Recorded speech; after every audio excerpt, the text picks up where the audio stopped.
Hello friends, మనం UPSC civil service examination 2025 ప్రిలిమ్స్లో international organisation సంబంధించిన క్వశ్చన్స్ చూద్దాం. ఫస్ట్ క్వశ్చన్ వచ్చి, which organisation has enacted the nature restoration law? Nature restoration లాని enact చేసినటువంటి organisation ఏది? ఈ నేచర్ రిస్టోరేషన్ లా అనేది మనకి దేనికి సంబంధించిందంటే to tackle climate change and biodiversity loss.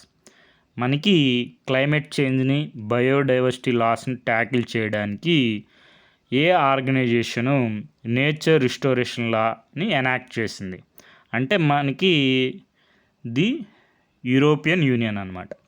ఇలాంటి క్వశ్చన్స్ అన్నీ ఏంటంటే కరెంట్ అఫైర్స్ న్యూస్ అబ్జర్వ్ చేస్తూ ఉంటే మనకి ఆన్సర్ చేయడానికి అవకాశం ఉంటుంది అనమాట. సో మనకి ఇట్లా న్యూస్లో కవర్ చేస్తూ ఉంటారనమాట. What does European union new nature restoration plan include? అంటే మనకి నేచర్ రిస్టోరేషన్ ప్లాన్ అనేది ఏ ఆర్గనైజేషన్కి సంబంధించింది? యూరోపియన్ యూనియన్స్కి సంబంధించింది. సో మనకి ఈ నేచర్ రిస్టోరేషన్ ప్లాన్లో ఉన్నటువంటి అంశాలు ఏంటి అని కూడా చూసుకోండి. రాబోయే ఎగ్జామ్స్లో మనకి క్వశ్చన్స్ వచ్చే అవకాశం ఉందన్నమాట.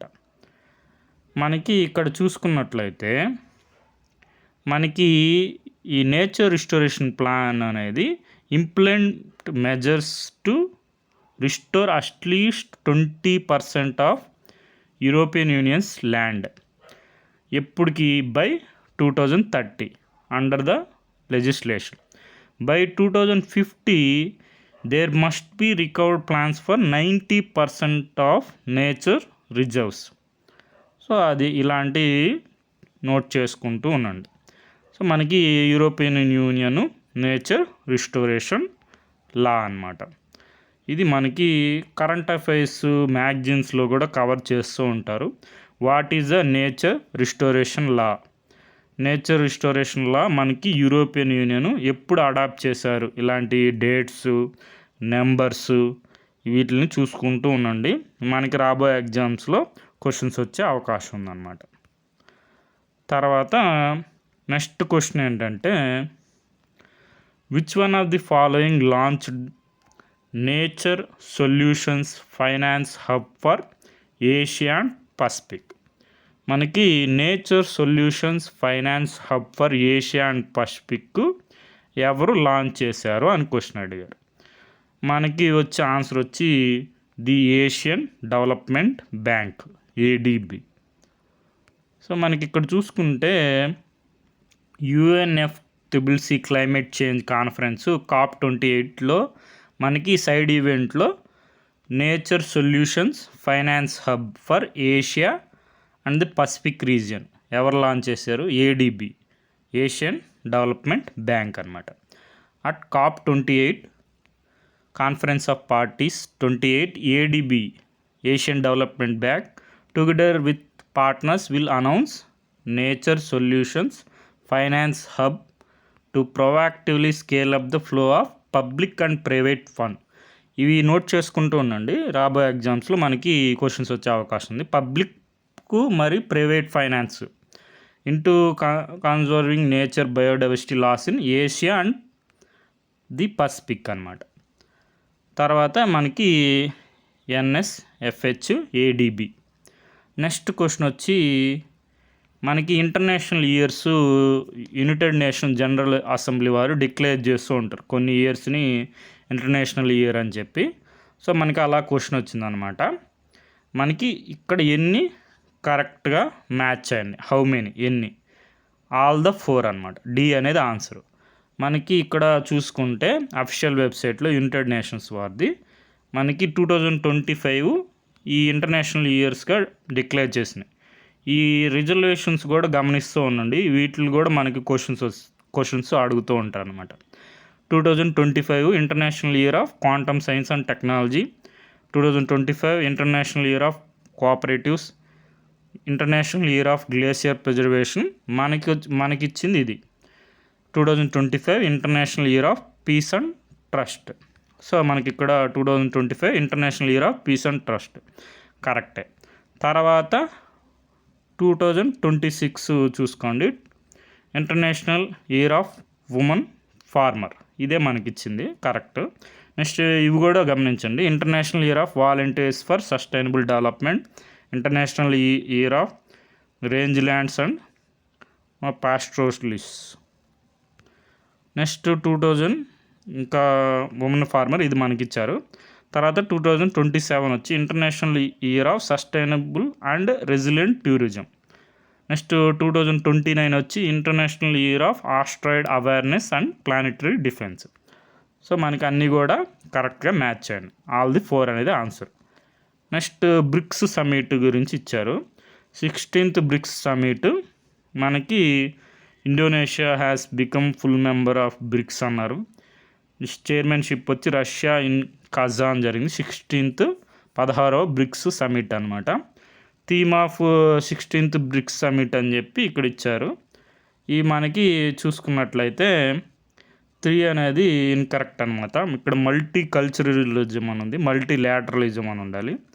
సో 3 ఎలిమినేట్ అయిపోతే మనకి 2 ఆప్షన్స్ ఉంటాయి, ఏ డి ఉంటాయి. అంటే first statement automatic correct, next statement తేలాలి. Indonesia has become full member of BRICS అంటే కరెక్టే. సో మనకి ఆన్సర్ వచ్చి ఏ అనమాట. చూసుకుంటే మనకి ఇక్కడ చూడండి, థీమ్ వచ్చి బ్రిక్స్ సమ్మిట్ ఎక్కడ జరిగింది, కజాన్ రష్యాలో జరిగింది. కాబట్టి first statement correct, 16th BRICS summit. తర్వాత వచ్చి మనకి ఇక్కడ థీమ్ చూడండి, strengthening multilateralism for just global development and security. Multilateralism ప్లేస్లో మల్టీ కల్చరలిజం అని ఇచ్చారు, కాబట్టి అది ఇన్కరెక్ట్ అనమాట.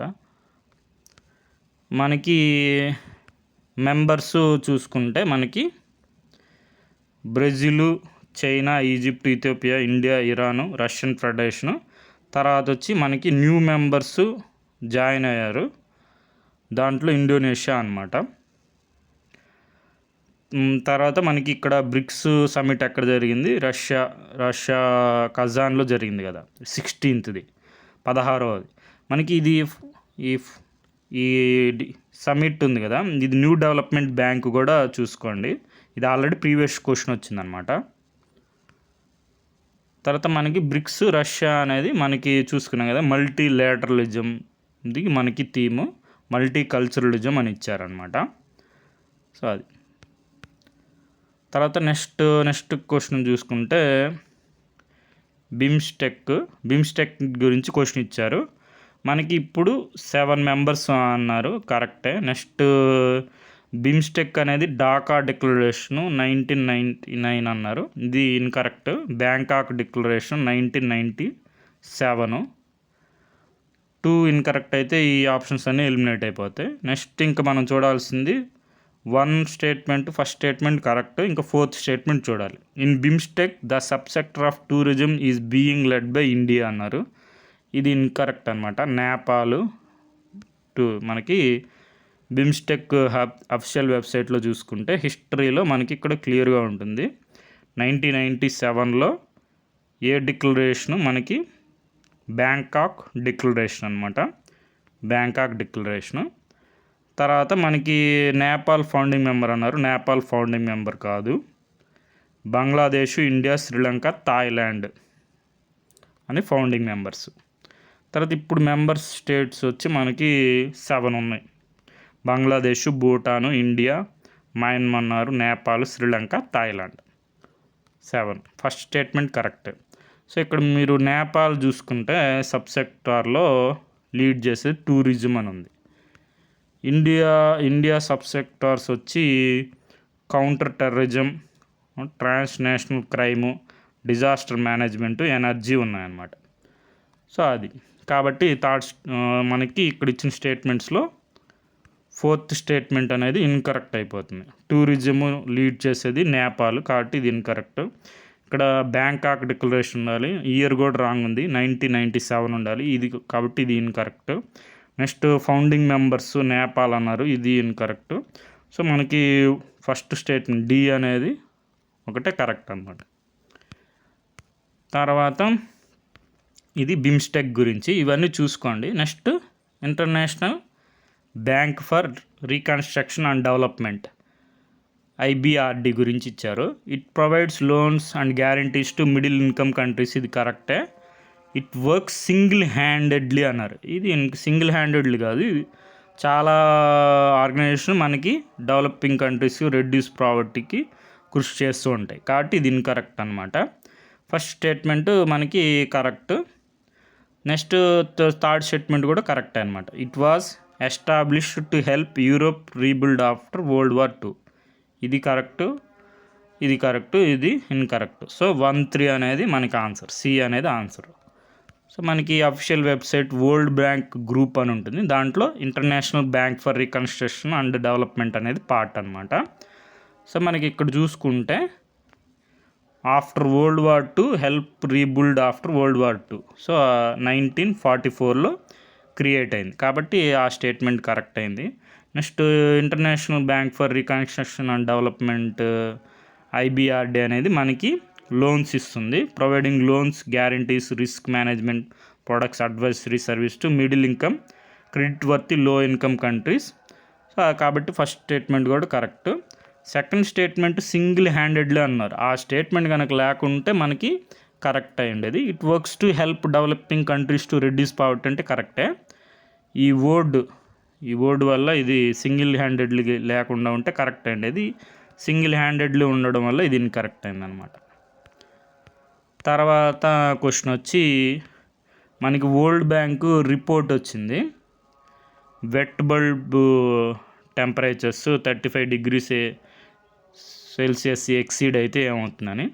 ఇది మనకి ఫస్ట్ స్టేట్మెంట్ జనరల్ స్టేట్మెంట్, ఇది మనకి తెలిసిందే, మనం ఎక్స్పీరియన్స్ చేస్తుంది. పెన్సిలర్ ఇండియాలో will most likely suffer from flooding, tropical cyclones, droughts.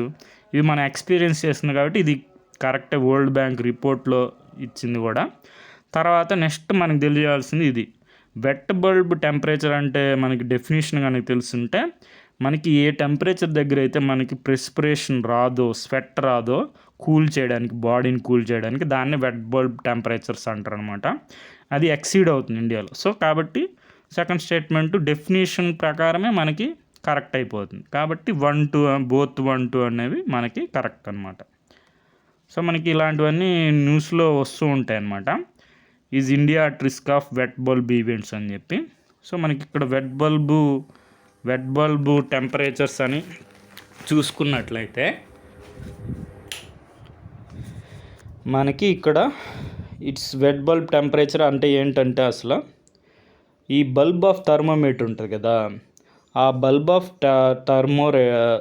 థర్మోమీటర్కి మనం